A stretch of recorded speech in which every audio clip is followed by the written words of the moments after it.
अभी मेरे ख्याल में एनीबडी एल्स से आई एम विनोद बाला, मैं जनरल सेक्रेटरी हूँ वुमेन सेल की, अपना जाट संस्था से। जाट हमारा जो संगठन है उसका नाम है राष्ट्रीय जाट महासंघ, और हरियाणा में वुमेन सेल इंचार्ज भी रही हूँ, सोशल वर्कर भी हूँ। और जो ये मीटिंग्स होती है हमारी हरियाणा में 4 साल से जो आरक्षण के ऊपर है और इसके ऊपर भी अब चल रही है, उन सभी में मैं हिस्सा लेती हूँ। और अभी लास्ट मंथ एनडीटीवी पे जो प्रोग्राम हुआ था वहाँ भी मैंने यही इंट्रोडक्शन दी थी कि पंचायत और खाप पंचायत के बारे में डिफरेंस काफी दिया था। और अब मैंने हरियाणा में डिस्ट्रिक्ट लेवल पे अपनी वुमेन सेल शुरू कर दी है, क्योंकि चारों तरफ से एक ही डिमांड सारी थी कि लेडीज की भागीदारी बहुत कम है। तो मैंने 7-8 डिस्ट्रिक्ट में प्रेसिडेंट और सेक्रेटरी दोनों बना दिए और न्यूज़पेपर में दे दिया था। उसके साथ ही मैंने ये भी ऐड किया था, क्योंकि हरियाणा में जो अभी स्थिति चल रही है ना उसमें पॉलिटिक्स आ रही है, तो उसकी वजह से हम लोग स्लो चलते हैं। तो मैंने ये कहा था बाद में कि जिस भी डिस्ट्रिक्ट में या तो वोटर पे हो कोई भी फंक्शन या फिर जाट आरक्षण पे हो संघ समिति में, हम लेडीज उसमें विदाउट पॉलिटिक्स, विदाउट एनी किसी भी संगठन का किसी भी, हम ये नहीं देखेंगे कि ये उस संगठन के लोग हम काम नहीं करेंगे, हम उनको अपनी तरफ से पूरा योगदान देंगे, हमारी पूरी लेडीज। Thank you. राष्ट्रीय उच्च विद्यालय कन्या स्कूल का मेरा 25 साल का एक्सपीरियंस है, मैं रिटायर्ड है। शायद मुझे जितना गांव की लड़कियों का एक्सपीरियंस है शायद किसी को नहीं होगा। 25 साल मैंने कन्या स्कूल में ही पढ़ा है। और अब मैं जो ये नैतिक मूल्य है हमारी संस्कृति के, हमारी जैसे लड़कियों को हम कैसे रहते हैं गाँव में, और हमारा प्रधान कैसे है, गांव का जो मतलब होता है माहौल, उसके अंदर लड़कियां कैसे रहती हैं, या एक महिला में जैसे पोस्ट ग्रेजुएट हूँ, MA-BEd हूँ, हमको कैसे अपने सांस्कृतिक मूल्य और नैतिक मूल्य अपनाने पड़ते हैं वहाँ रह के।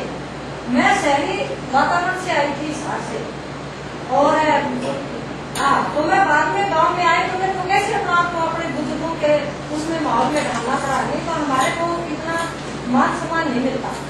और आज जितना नजदीक से हम अपने बच्चियों को, लड़कियों को देख रहे हैं, अगर मिसगाइड हो रही हैं, थोड़ा सा उनके ऊपर ये जो खुला टीवी का प्रोग्राम है या कुछ भी है मतलब, लेकिन उसमें नैतिक मूल्य गिरे हैं, वो ऐसा नहीं है। वो थोड़ी सी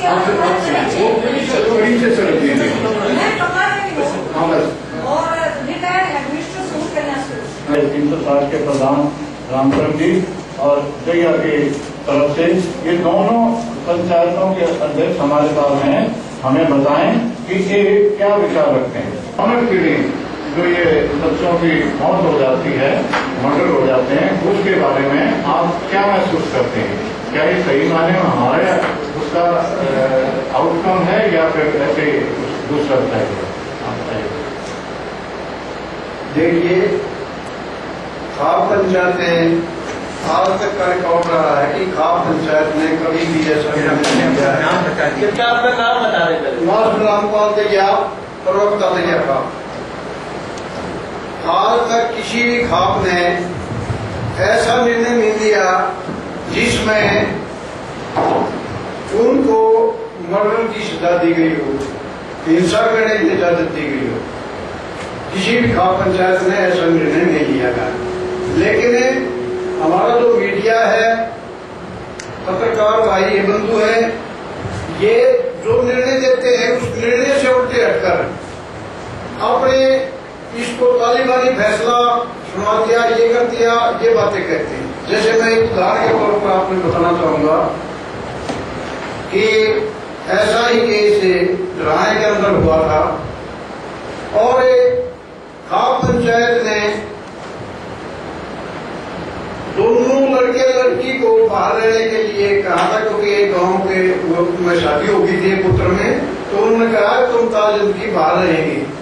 और उसके बाप को ये कहा था कि और परिवार मतलब इसमें हिस्सेदारी नहीं है, इसलिए उसके बाप के साथ सारे परिवार को उन्होंने बाहर कर दिया।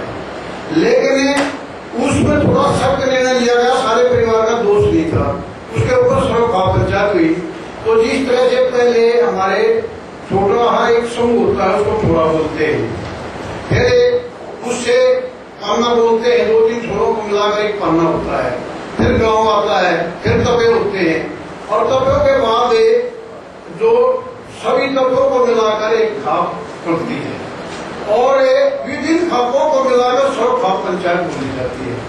तो सर्व खाप की पंचायत जिस तरह से सुप्रीम कोर्ट होता ना, इसी तरह से सर्व खाप का फैसला मान्य होता है सभी उनको सभी जातियों को।